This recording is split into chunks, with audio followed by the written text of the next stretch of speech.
దేవాలైన సాతాన్ని అనుగ్రహకు మరణాన్ని గెలిచి ప్రభావ మాకు నిత్య జీవనం అనుగ్రహించారు. స్తుతులు స్తోత్రాలు.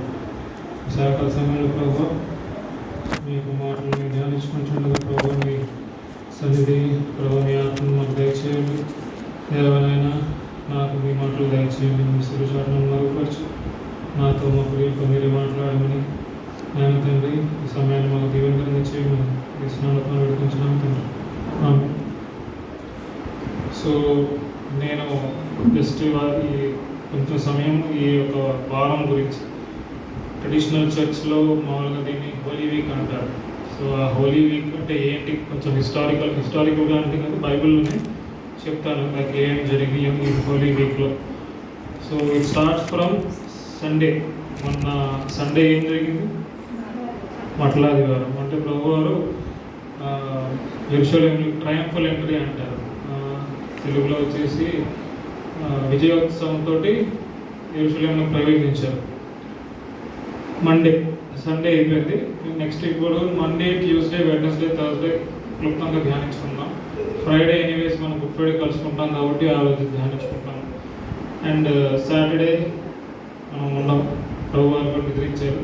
సండే మార్నింగ్ తిరిగి లేచారు. ఈస్టర్ రోజు మనం అలాగే ధ్యానించుకుంటాం. సో ఇవాళ focus Monday, Tuesday, Wednesday, Thursday ఏం జరిగిందని చూద్దాం. అయితే పరిశుద్ధ గ్రంథంలో ఇప్పుడు మనం చదివిన రీతిగా ఫస్ట్ మండే రోజు ఏం జరిగిందంటే ప్రభువారు జెరూసలేంకి వెళ్ళారు.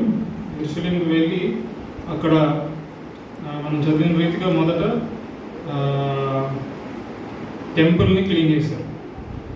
టెంపుల్ని క్లీన్ చేయడం అంటే అక్కడ టెంపుల్ని ఒక కమర్షియల్ ప్లేస్గా మార్చేశారు, బిజినెస్ స్టార్ట్ చేశారు. అక్కడ దేవుని సన్నిధిని కొంతమంది వారి యొక్క స్వప్రయోజనం కొరకు వాడుకుంటున్నారు.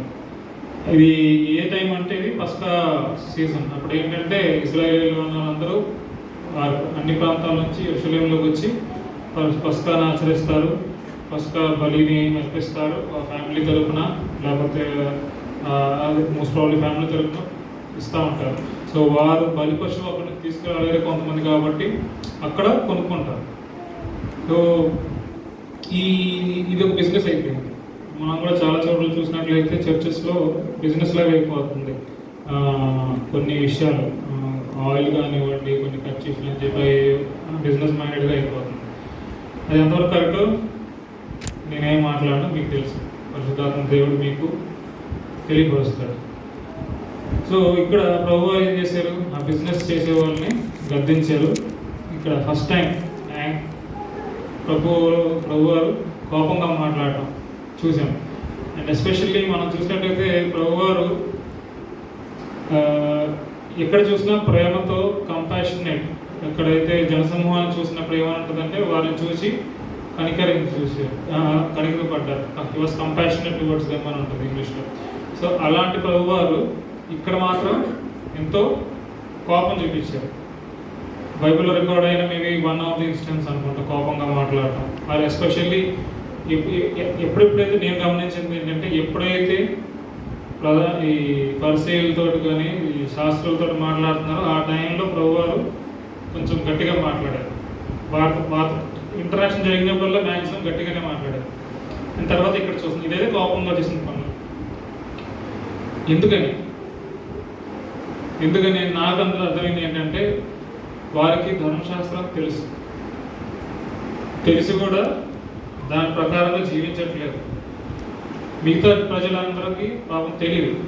ఎందుకంటే అప్పట్లో ధర్మశాస్త్రం కేవలం ఈ స్క్రైబ్స్, ఈ పరిచయం దగ్గర వరకు మాకే నిమిత్తమైన ఉంది. ఎవరన్నా చదవాలి అంటే వాళ్ళు ఆ యొక్క సినిగాగులోకి వెళ్ళి, అంటే సినిగాగుని సమాజ మందిరంలోకి వెళ్ళి వాళ్ళు తెలుసుకోవాల్సిందే. సో తెలిసి తప్పులు చేసే వాళ్ళ పట్ల ప్రభువారు కోపంగా ఉన్నారు. ఇప్పుడు మనకు తెలుసా తెలీదా?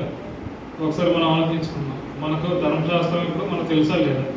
తెలిసి మనం తప్పులు చేస్తున్నామా లేకపోతే ఎలా ఉన్నామో ఒకసారి మనం గ్రహించుకుందాం.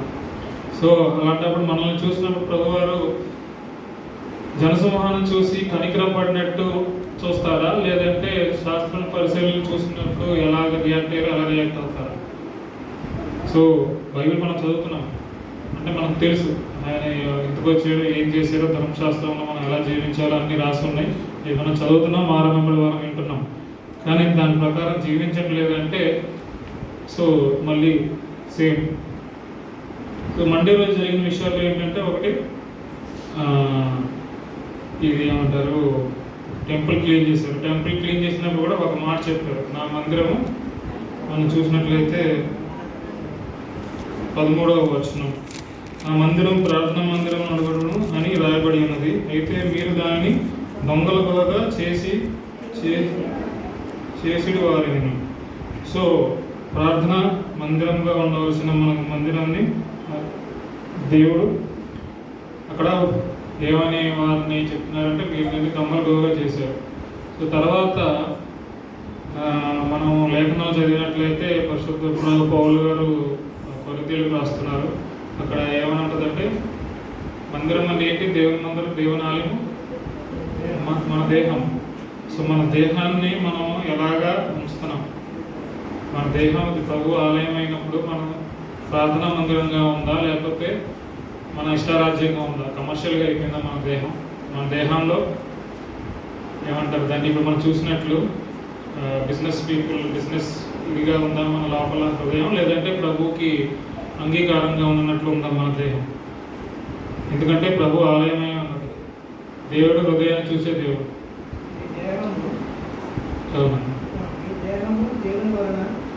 దేవుని వలన అనుగ్రహింపబడి మీలోనున్న పరిశుద్ధాత్మకు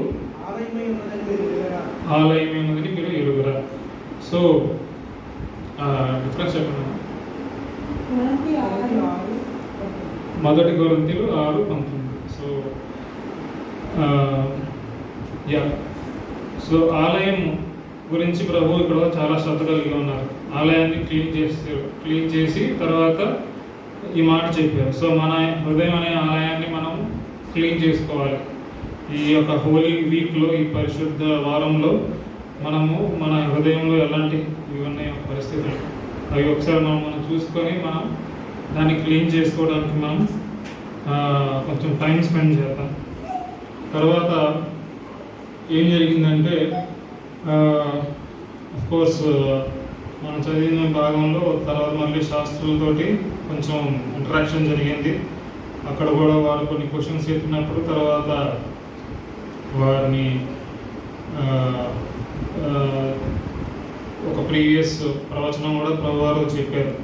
ఏమని అంటే, బాలురేకి చంటి పిల్లల యొక్క నోట స్తోత్రము సిద్ధపరిచింది. ఇదంతా ఎందుకంటే వాళ్ళు మిమ్మల్ని స్తుతిస్తున్నారు అన్నదానికి ప్రభువారు ఇచ్చిన రెస్పాన్స్. తర్వాత ఆ రోజు నైట్ బెతనీకి వెళ్ళారంట. సో మండే నైట్ బెతనీలో ఎవరు ఉంటారు? Lazarus and family. So most probably వాళ్ళ దగ్గరికి వెళ్ళింటారు. ఎందుకంటే వాళ్ళే, మనం ఏదైనా ఊరు వెళ్తే మనకు యూజువల్గా బాగా పరిచయం ఇంటికి వెళ్తాం. సో మోస్ట్ ప్రాబబ్లీ నా ఫీలింగ్, ఎక్కడ రాసలేదు, నేను అనుకున్నాను బెతనీ అనగానే మీరు వాళ్ళ దగ్గరికి వెళ్ళి ఉంటారు. నెక్స్ట్ డే తిరిగి మళ్ళీ యెరూషలేంకి వచ్చారు. అయితే మార్నింగ్ వస్తున్నప్పుడు ఆకలేసింది. ఆకలేస్తే so we're talking about Monday అయిపోయింది. ఐ థింక్ ఆలయం ఇదంతా సండేనే జరుగుతుంటుందా? టెంపుల్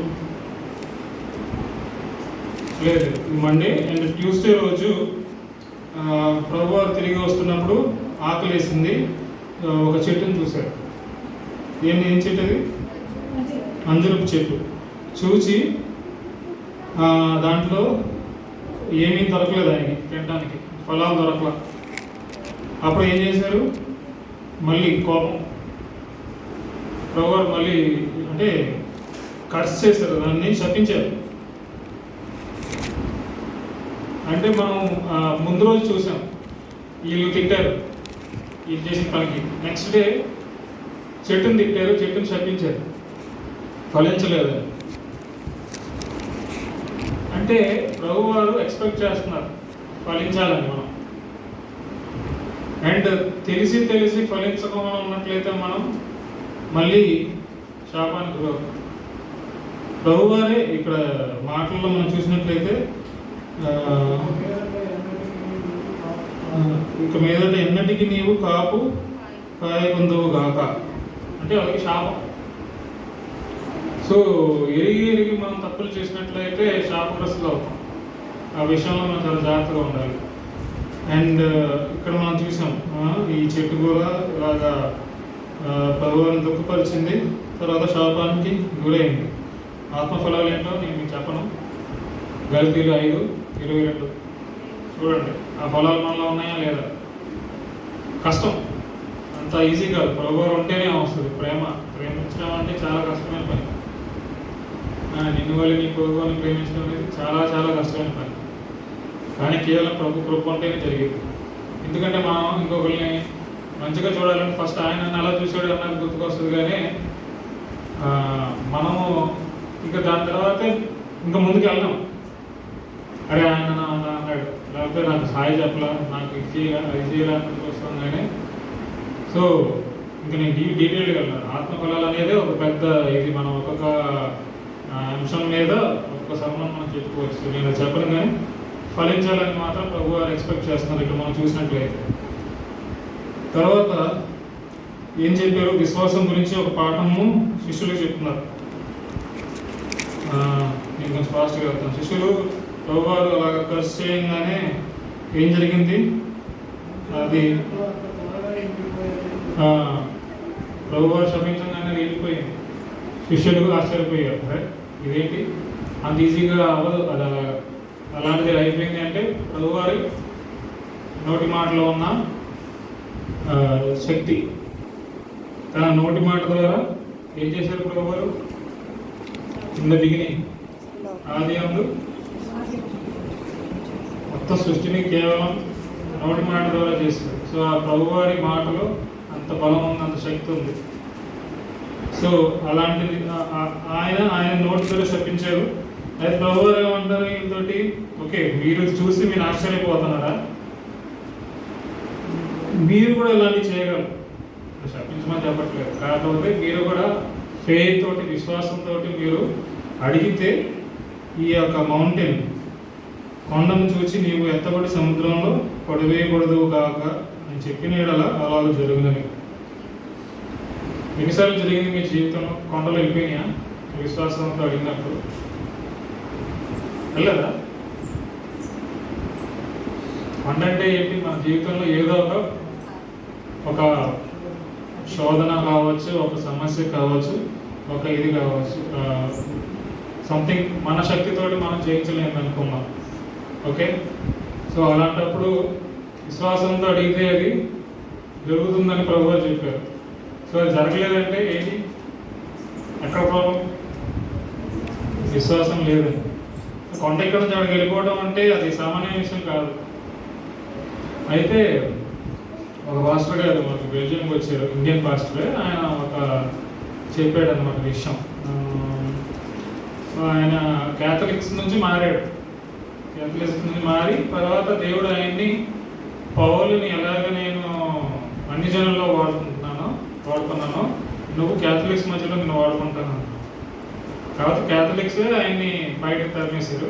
ఆయన ఎక్కడికి వెళ్తున్నా క్యాథలిక్స్ వాళ్ళు రానివ్వట్లేదు, కానీ ఎక్కడికి వెళ్ళినా క్యాథలిక్స్ మధ్యలో పరిచయం చేస్తున్నాడు. నేను అడిగాను ఆయన, మీరు ఏ బైబిల్ చెప్తారా?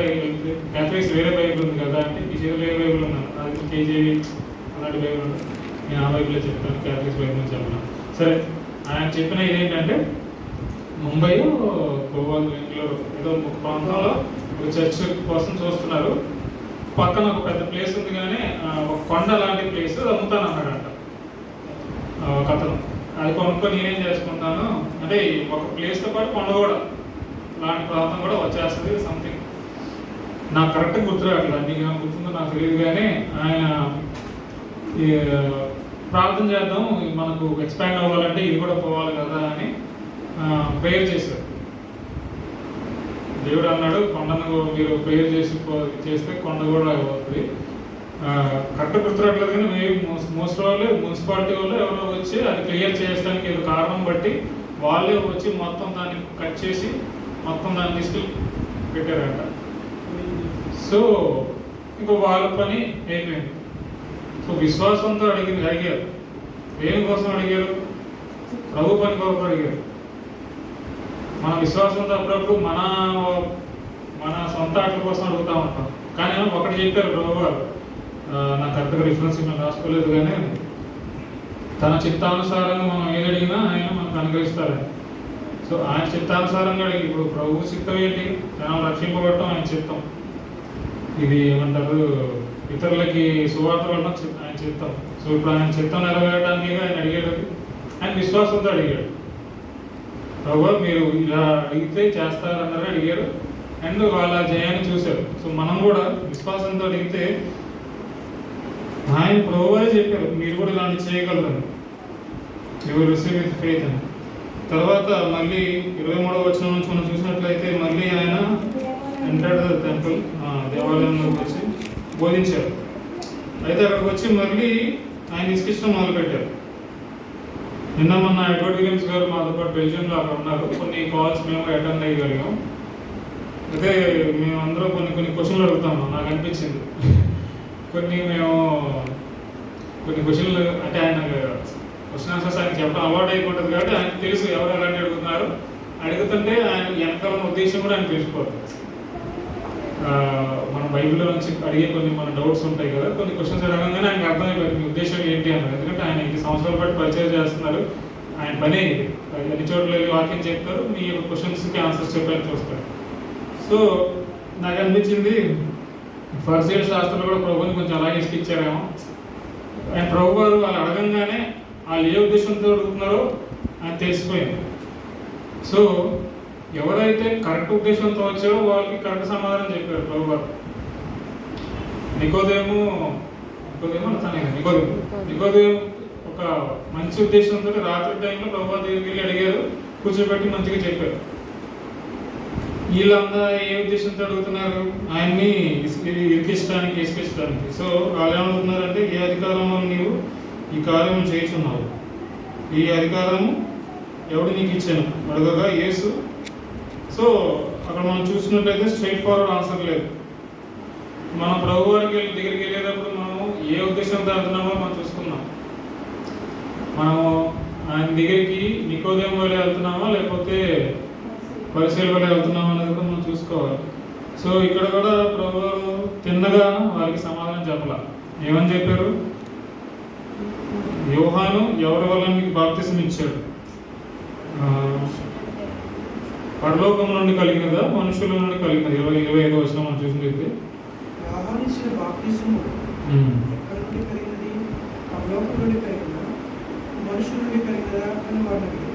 నేను ఇంకా ముందు చదవడం టైం లేదు, సో జస్ట్ క్లుప్తంగా చెప్తాను. సో వాళ్ళకి ఏమర్థమైంది, ఏది చెప్పినా వాళ్ళకి ప్రాబ్లమే. పరలోకం నుండి అంటే ప్రాబ్లము, మనిషి నుంచి అంటే ప్రాబ్లం. సో వాళ్ళు ఏం చెప్పకుండా మాకు తెలియదని చెప్పారు. దానికి ఆయన నేను కూడా మీకు చెప్పను సార్. ప్రభు మన ఎటువంటి హృదయంతో వెళ్తున్నామో దాని ప్రకారంగా మనకు రెస్పాన్స్ ఉంటుంది, మాత్రం మనం గ్రహించుకోవాలి. మీ హృదయంలో మరి ఒక రిపెంటెంట్ హార్ట్, పశ్చాత్తాప హృదయంతో నేను నీ దగ్గర నుంచి పొందుకోవడానికి కృప అర్హుని కాదు అన్న హృదయంతో మనం వెళ్తే కృప పొందుతాం. కానీ గర్వంతో వెళ్ళామంటే కృప మనకు దొరకదు. యాకోబు పత్రికలో ఉంటుంది అనుకుంటా, గర్విష్ఠులకి కృప దొరకదని ఉంటుంది యాకోబు పత్రికలో. సో కృప అనేది ప్రభు ఉచితంగా మనకి ఇస్తున్నారు, కానీ ఓన్లీ అది దీనులకు మాత్రమే దొరుకుతుంది, గర్విష్ఠులకు దొరకదు.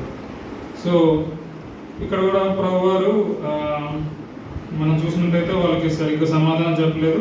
తర్వాత 2 ఉపమానాలు చెప్పారు వారికి. ఒక ఉపమానం ఏంటంటే ఫస్ట్ది, ఇది కూడా మీరు ఇంటికి వెళ్ళి చదువుకోండి, 21-22 అధ్యాయాలు. 21వ అధ్యాయంలో ఫస్ట్ ద్రాక్ష తోట పని చేయమని చెప్పగా వాడు ఫోను అని ఉత్తరం ఇచ్చింది. కానీ పిమ్మట మనం సో ఏ కుమారుడు తన చిత్తం చేశాడు అన్న దాని గురించి ప్రభు ఇక్కడ చెప్తున్నారు, ఒక ఉపమానం చెప్పారు. సో దానిలో వాళ్ళు ఏమన్నారంటే, నేను ఇంగ్లీష్లో చదువుతాను. సో ఫస్ట్ వెళ్తానని వెళ్ళనివాడు ప్రభు చిత్తం చేశాడా, దేవుని చిత్తం చేశాడా, లేకపోతే వెళ్ళనని వెళ్ళినోడు చేశాడా అని. సో ఇక్కడ ఏమంటున్నారు ప్రభువారు, truly I say to you tax collectors and the prostitutes go into the Kingdom of God before you. So ఏమంటారంటే ఎవరైతే లోపడ్డారో వారు పరలోక రాజ్యంలోకి ప్రవేశం. ఎవరైతే ప్రభువుని అంగీకరించారో, ఎవరు అంగీకరించారో అక్కడ చూసినట్లయితే ట్యాక్స్ కలెక్టర్స్ అంటే ఏంటిది, సుంకర్లు అండ్ ప్రాసిక్యూట్స్ వచ్చేసి పాపం చేసిన వారు. ఓకే, సో వారి గురించి చెప్తున్నారు. మీరు అటువంటి వారైతే మీరు కూడా ఆ రాజ్యంలోకి వస్తారు, లేదంటే లేదు. అంటే ఆయన చిత్తాన్ని మనం చేసేవారం అయితేనే ఆయన రాజ్యంలో ఉంటాం. తర్వాత 33వ వచనం నుంచి ఇంకొక ఏమంటారు ఉపమానం చెప్పారు. ఇక్కడ ఏంటంటే ఈ ఉపమానంలో ప్రభువారు తన గురించి చెప్తున్నారు. అంతకుముందు ఆ యొక్క సేవకులను పంపిస్తే వాళ్ళు ఆయన చంపేశారు, తర్వాత మళ్ళీ పంపిస్తే ఇంకొకరిని వాళ్ళు కూడా చంపేశారు, తర్వాత వాళ్ళ కొడుకుని పంపించిన ఈయన చంపిస్తే ఇంకా మనకు అసలు పని పూర్తయిపోతుందని కొడుకుని కూడా చంపేస్తారు అన్నమాట. సో ఇక్కడ ఏంటంటే ప్రభువారు ముందు ప్రవక్తలను పంపించారు. దేవుడు ప్రవక్తలని ఇజ్రాయేల్ సరిగ్గా చూసుకోవాలి, ప్రవక్తలని చంపేశారు. తర్వాత ఇప్పుడు ప్రభువారు తన పరలోకపు తండ్రి తన కుమారుని పంపించారు. సో ఇప్పుడు ఆయన కూడా చంపబోతున్నారని ఈ యొక్క ఉపమానం ద్వారా చెప్తున్నారు.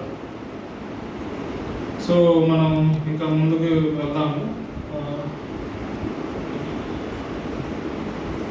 సో ఇదంతా మంగళవారం జరిగింది, పరిశుద్ధ మంగళవారం రోజు మనం చూసినట్లయితే. అండ్ తర్వాత బుధవారం రోజు ఏం జరిగిందంటే యూదా ఇస్కరియోతు వీళ్ళ దగ్గరికి వెళ్ళి, సన్నిహితుల దగ్గరికి వెళ్ళి నేను అప్పగిస్తాను. స్పై వెడ్నెస్డే అంటారు. అంటే స్పై అంటే వచ్చేసి గూఢాచారులు లాంటి పనులు, స్పై గూఢాచారులు. సో వాళ్ళని వెళ్ళి ప్రభుని నేను అప్పగిస్తానని చెప్పి వాళ్ళతోటి ఒక డీల్ సెట్ చేసుకొని 30 గణ్యాలకి ప్రభు వారిని అప్పగిస్తాను అని స్కీమ్ తీసుకున్నారు. సో వెడ్నెస్డే రోజు జరిగిన విషయం అది. తర్వాత థర్స్డే అంటే గురువారం, దాన్ని ఇంగ్లీష్లో మాండీ థర్స్డే అంటారు. Maundy MAUNDY. ఈ మాండీ అని ఎక్కడి నుంచి వచ్చిందంటే అది ఒక లాటిన్ పదం నుంచి వచ్చింది. పదం పేరు ఏంటంటే లాటిన్లో వచ్చేసి దాని పేరు మ్యాండాటమ్. మ్యాండాటమ్ అనే దానికి మీనింగ్ ఏంటంటే కమాండ్, ఆర్డర్, అంటే ఆజ్ఞ. సో ఈ గురువారం రోజు ఏం ఆజ్ఞ ఇచ్చారు ప్రభువారు?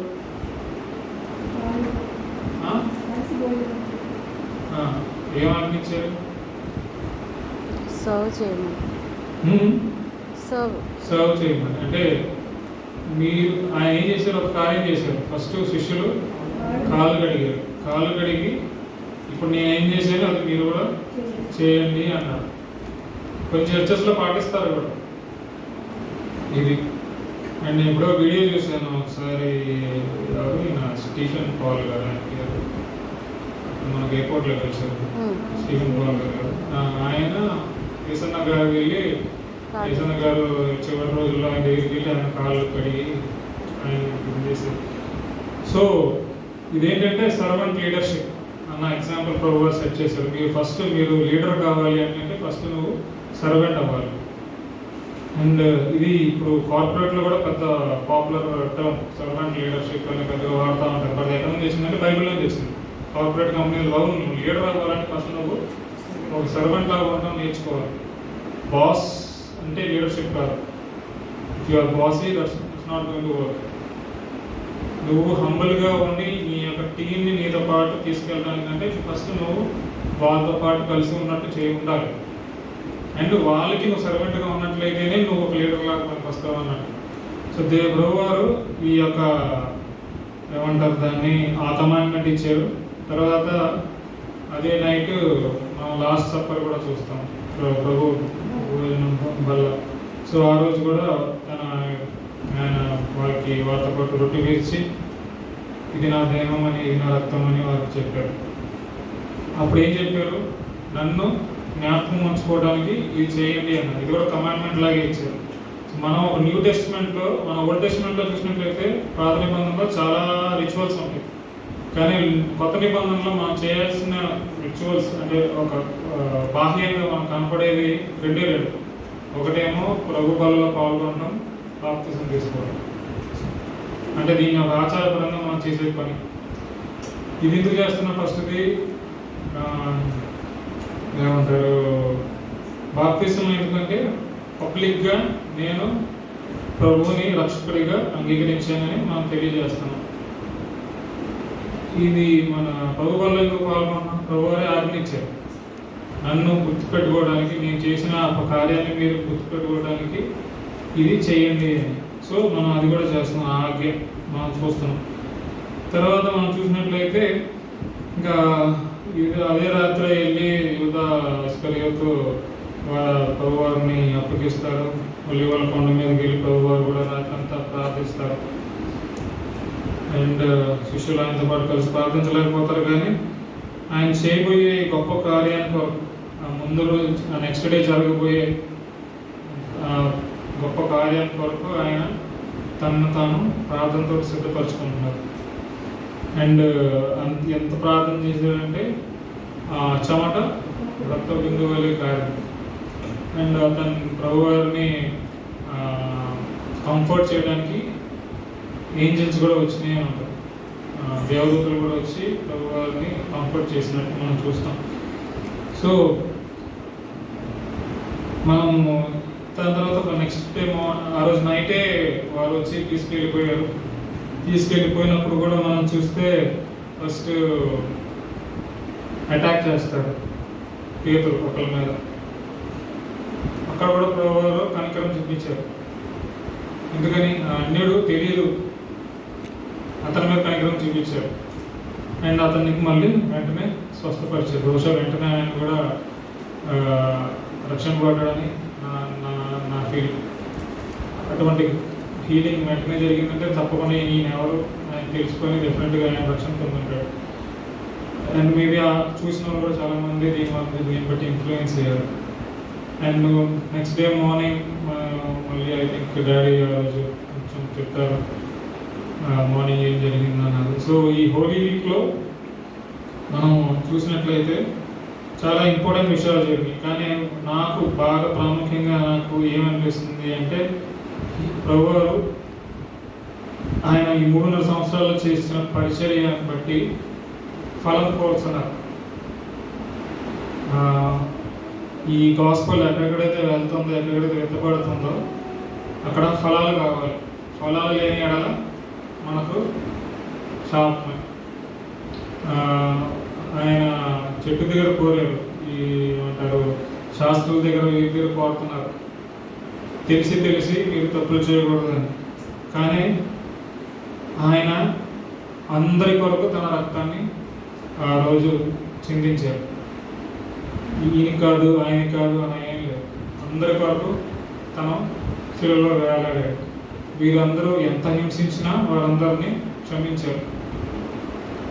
సో మన ప్రభు ఇచ్చే రక్షణ అందరికీ. మనం చేయాల్సిందల్లా కేవలం యాక్సెప్ట్ చేయడం. ఆయన మన కొరకు చనిపోయాడు, తిరిగి లేచారని, తర్వాత ఆయన కోరినట్లు ఫలాలు ఫలించడం. సో ప్రార్థనతో మనం ముగించుకుందాం. ఒకసారి మనం పరిశీలించుకుందాం. ఎంతో భారభరితమైన పరిచయం చేశారు, తృణీకరింపబడ్డారు, ఎంతోమంది హేళన చేశారు. అయినప్పటికీ తండ్రి చిత్తం నెరవేర్చడానికి ఎక్కడ వెనకాడు. ఆయన ఏ ఉద్దేశంతో వచ్చారు? ఒక గోల్తో వచ్చారు. ఆ గోల్ కొరకే ప్రయాసపడ్డారు, ఎక్కడ దాని నుంచి తొలగిపోలేదు. సో ప్రభువారు మనకు కూడా ఒక గోల్ అనుగ్రహించారు. దేవుడు మన ఎడల ఒక చిత్తాన్ని కలిగి ఉన్నారు. సో ఆ చిత్తం ఏంటో మనం ఒకసారి అడిగితే తప్పకుండా తెలియజేసే దేవుడు. తెలియజేసిన తర్వాత దానికి కావాల్సిన శక్తి, దానికి కావాల్సిన జ్ఞానము కూడా ఆయనే అందిస్తాడు. ఆయన మన వద్ద కోరేది కేవలం ఒబీడియన్స్, లోబడటం. సో మనకు హిబ్రిల్లో రాసింది అనమాట. తను హిబ్రిల్లో ఫిలిప్పీన్స్ ఎంతవరకు లోబడారంటే సిలువలో తన ప్రాణాన్ని అర్పించడానికి కూడా వెనకాడలేటట్టు లోబడ్డారని మనకు ఆ వాక్యం ఉంటుంది. సో ప్రభువు మన దగ్గర కోరేది లోబడుట. అండ్ ఆయన మన దగ్గర ఏది కోరినా అది ఆయన చేసి చూపించారు. సో ఫలాలు కోరాలంటే ఫలించారు ప్రభువు. లోబడాలి అంటే ఆయన లోబడి చూపించారు.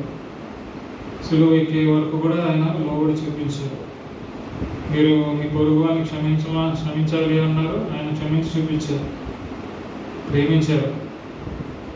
గద్దించేవారిని గద్దించారు. మనం కూడా ఎవరిని గద్దించాలో మీకు తెలుసు. తెలిసి తప్పు చేసే వాళ్ళని గద్దించడం తప్పలేదు.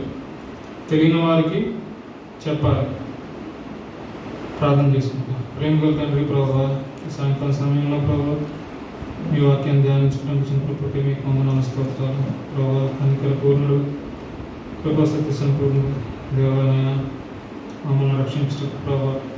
దేవాలైనా ఏమాత్రం మీ ప్రాణాన్ని త్యాగంగా వదిలిపెట్టడానికి వెనుకాడని గొప్ప దేవుడు ప్రభావ. మీకు స్తుతులు స్తోత్రాలు తండ్రి. నయా మాకునైనా తండ్రి మీరు ఈ చివరి వారంలో కూడా ప్రభావ ఎన్నో ఆత్మ సత్యాలు నేర్పించారు తండ్రి. అయినా ఏ రీతిగా మేము ఫలభరితంగా ఉండగలమో మాకు నేర్పించండి. ఏ రీతిగా మీకు మేము లోబడే వారంగా ఉండగలమో ప్రభావ మాకు సహాయం చేయండి. అయినా ఎక్కడెక్కడ తప్పిపోతున్నామో మేము దయతో ప్రభావ తండ్రి మాకు అవి చూపించండి. అవి మేము సరి చేసుకునే కృపను కూడా మీరు అనుగ్రహించడం వేడుకొంచున్నాను. కృపకి దూరం అయ్యే వారంగా మమ్మల్ని మాలో ఉన్న గర్భం తీసివేసి ప్రభావ దీనివంగా మేము ఉండగట్టగా మాకు సహాయం చేయమని వేడుకొంచున్నాను. ప్రభావ కృప సహాయం తెచ్చేవా తండ్రి. మీకు ముందున్న నాయన తండ్రి ఆ యొక్క పని ఎంతో కష్టమైందని తెలుసు కూడా ప్రభావ. దేవాలైన వాటిని సెలవిస్తున్నది for the joy that was placed in front of you. ప్రభావైన తండ్రి ఎంతో సంతోషంగా ప్రభావ మీరు ఆ కార్యాన్ని చేశారు దేవా తండ్రి.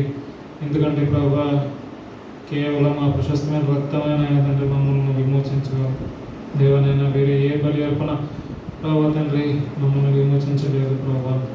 ఆయన అది చెల్లింపబడవలసిందే దేవా తండ్రి. మీకు స్తుతులు స్తోత్రాలు ప్రభా. మీ యొక్క బలియాగం ద్వారా ప్రభా మాకునైనా తండ్రి అతి పరిశుద్ధ స్థలానికి నైనా యాక్సెస్ని ఇచ్చారు ప్రభా. తెరచినగింది తండ్రి అని పిలిచే భాగ్యాన్ని గ్రహించారు. మీ స్తోత్రాలు మా తండ్రి. స్తుతులు మా దేవా తండ్రి. నాయన మరి ఎప్పుడైన వాక్యం నాలో ఫలించడం మీరు సహాయం దయచేయండి నాయన. మరి మేము ముందున్న తండ్రి గుడ్ ఫ్రైడే సర్వీస్లో ప్రభా తండ్రి మీ యొక్క శిలువను ధ్యానించుకుంటుండగా మాతో మాట్లాడండి, సహాయం దయచేయండి ప్రభా. మంచి శుక్రవారంలో మంచి గురించి మేము ధ్యానించుకోవడానికి సహాయం దయచేయండి. అది మా మంచి కొరకే కదా ప్రభా. స్తోత్రాలు దేవానైనా. తిరిగి నేను ఈస్టర్ రోజు ప్రభా జయాన్ని మేము చూసేవారిని చేయమని వేడుకోవచ్చు. మీకు వందనాలు స్తోత్రాలు. రాతకాల సమయంలో తండ్రి ప్రభా మేము తిరిగి వెళ్తుండగా మాకు తోడుగా ఉండండి, సహాయం చేసింది. ఆ మధ్యన అనారోగ్యంగా ఉన్నవారు మీరు స్వస్థపరచండి. రాలేని వారిని కూడా మీరు చూపించండి, సహాయం చేయండి ఆయన తండ్రి. మీకే వందనాలు స్తోత్రాలు. ఉద్యోగం వరకు చూసే వారికి, చదువుల్లో స్టడీస్లో ఎగ్జామ్స్ మధ్యన ఉన్న వారికి తోడుగా ఉండండి. వివాహం కొరకు ఎదురు చూసేవారిని తోడుగా సహాయం దయచేయండి ప్రభా. యూ డు బ్యూటిఫుల్ థింగ్స్ ప్రభా ఇన్ యువర్ టైం తండ్రి. తగిన సమయంలో ప్రభా అన్నీ మంచిగా చేసే దేవుడు ప్రభా. మీకు స్తుతులు స్తోత్రాలు దేవా తండ్రి. ఆయన మా జీవితాల్లో ప్రభా ఆ బ్యూటిఫుల్ థింగ్స్ చూసే కృపను దయచేయమని నేను వేడుకుంటున్నాను. మమ్మల్ని మీరు నడిపించుకుని చేసిన వేడుకుంటున్నాం తండ్రి.